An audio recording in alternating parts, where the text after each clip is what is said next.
ہمارے ہاں اولاد جو ہے وہ بڑی سوچ سمجھ کے لوگ پیدا کرتے ہیں اور بڑے سوچے سمجھے ایک منصوبہ بندی کے تحت، اور وہ ان کا پیدا کرنے کا مقصد جو ہے نا، بے شک ہم مانیں یا نہ مانیں، ہم بے شک اس کو اختلاف کر دیں، لیکن مقصد جو ہے وہ منافع کمانا ہی ہوتا ہے اولاد سے۔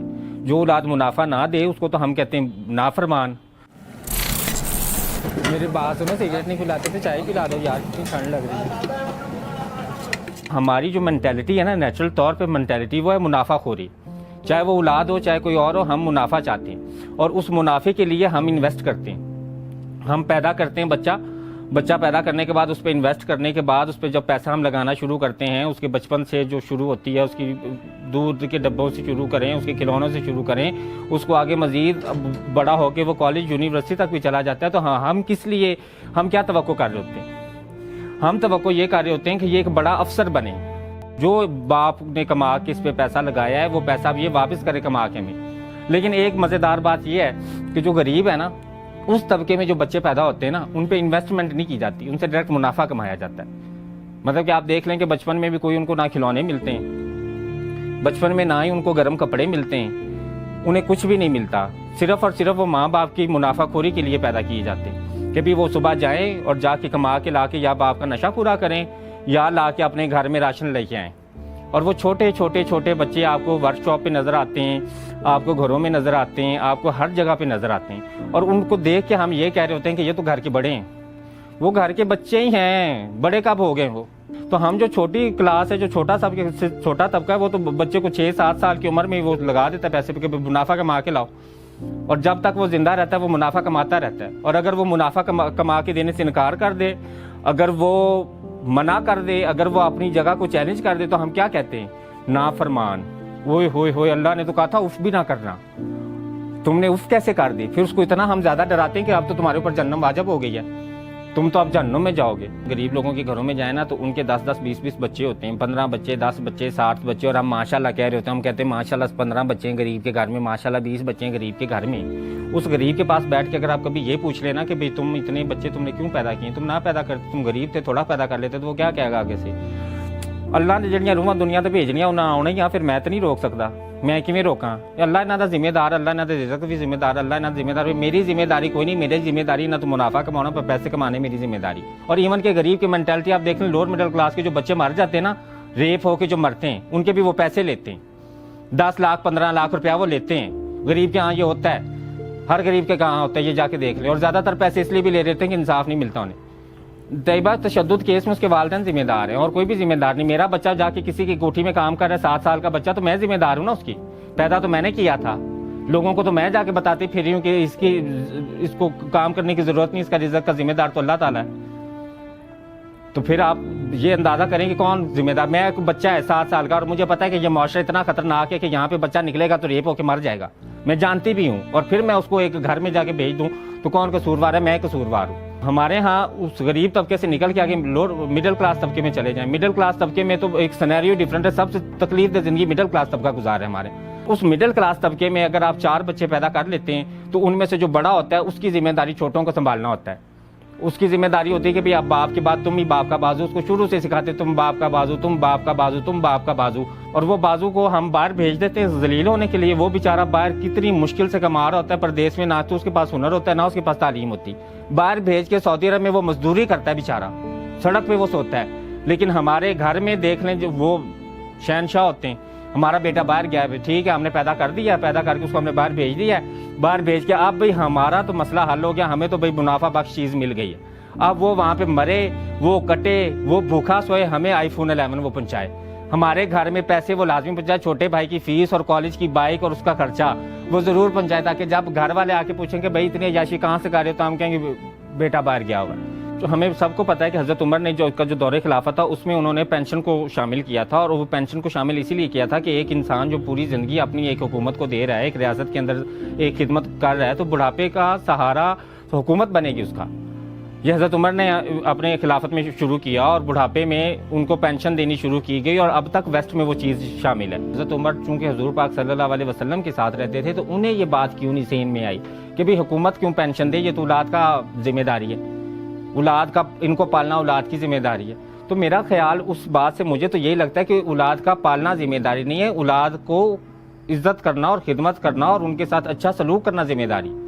اور یہ جو انویسٹمنٹ پلان بنا کے ہم کرتے ہیں نا کہ بھی ہمیں بڑھاپے میں پورا سہارا بیٹا دے اور ہمیں پورا وہ کما کے دے اور ہماری پوری آسائشیں اور ہمارے حالات بدل دے اور باپ کا نام روشن کر دے, تو وہ ساری چیزیں تو اپنی انا کے لیے ہو گئیں.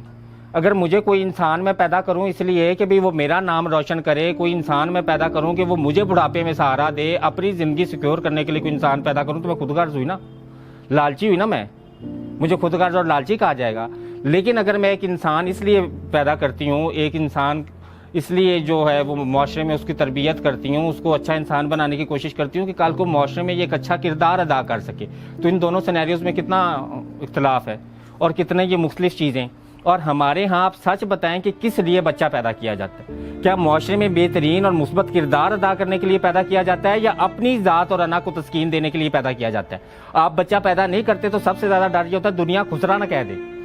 ایسے ہی ہے نا کہ میں جھوٹ بول رہی ہوں, تو مجبوراً اگر پیدا کرنا پڑ جا رہا ہے تو پھر اس کے بدلے میں ایک منافع ضرور ہونا چاہیے, ایک انویسٹمنٹ پلان ضرور ہونا چاہیے. ہمارے ماں باپ اپنی اولاد کو اپنی مرضی سے شعبہ چوز کرنے دیتے ہیں؟ وہ کبھی بھی شعبہ چوز نہیں کرنے دیتے. انہوں نے پہلے سے سوچا ہوتا ہے کہ یہ ڈاکٹر بنے گا یا یہ سیاستدان بنے گا یا یہ انجینئر بنے گا یا یہ CSS کا آفیسر بنے گا, کیونکہ یہ جو 4 ٹرمز ہم نے آئیڈیلائز کی ہے نا اولاد کو بنانے کے لیے, ان چاروں میں منافع زیادہ ہے, تو اس کے علاوہ کچھ بننے دیتے ہیں ہم؟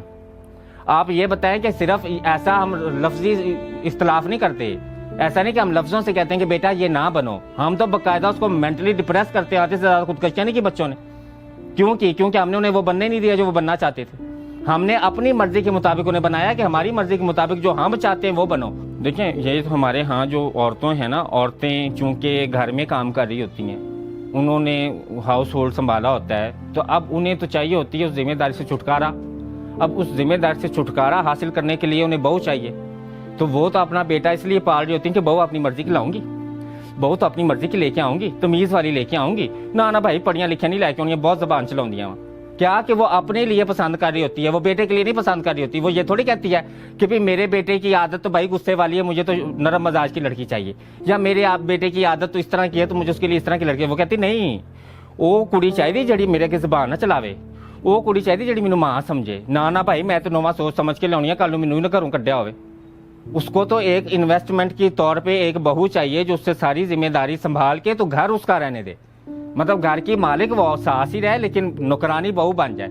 یہ اس کا انویسٹمنٹ پلان ہے. اور اگر وہ نہ ہو اور اگر بیٹا تھوڑی سی بہو کی سائڈ لے لے تو پھر ماں کا ڈرامہ دیکھنا وہ کتنا لگاتی. وہ شروع کہاں سے ہوگی؟ تینوں پالیا, تینوں پیٹ 9 مہینے رکھیا, تیرے ٹھنڈیاں جگہ تے ستی, گلی جگہ تے ستی, تینوں سکی تے سلایا, تو اج آ میں فائدہ کٹیا کہ تیری بہو مینوں گال کر رہی, تو انہوں تھپڑ نہیں ماریا, تو انہوں طلاق نہیں دیتی. اور کتنی زیادہ طلاقیں تو خود ہی کرواتی ہیں کہ بھی ہمارے سٹینڈرڈ کی نہیں تھی, بے شک تمہیں پسند بھی تھی تو وہ میری مرضی پہ نہیں اتر رہی.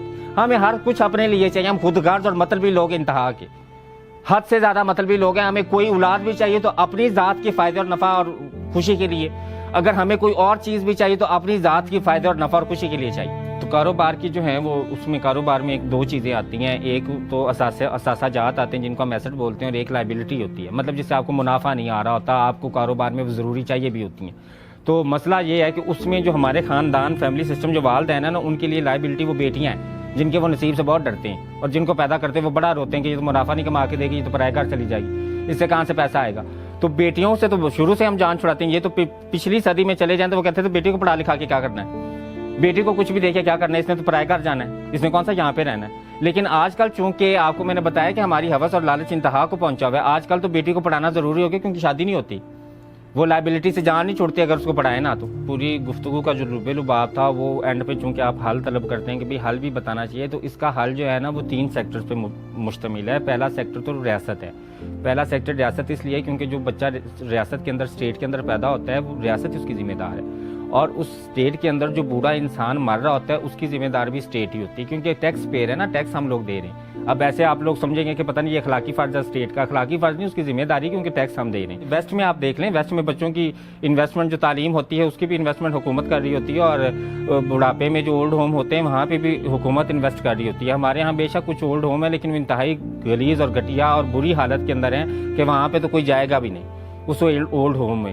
تو اس اولڈ ہوم کو ایک آئیڈیلائز اولڈ ہوم بنانے کے لیے نا وہ اس سوچ والے انسان بھی چاہیے, وہ اچھی سوچ والے انسان جو نیچے معاشرے سے یہ سارے اخلاقی فرض اور اخلاقی چیزیں لے کے باہر نکلیں.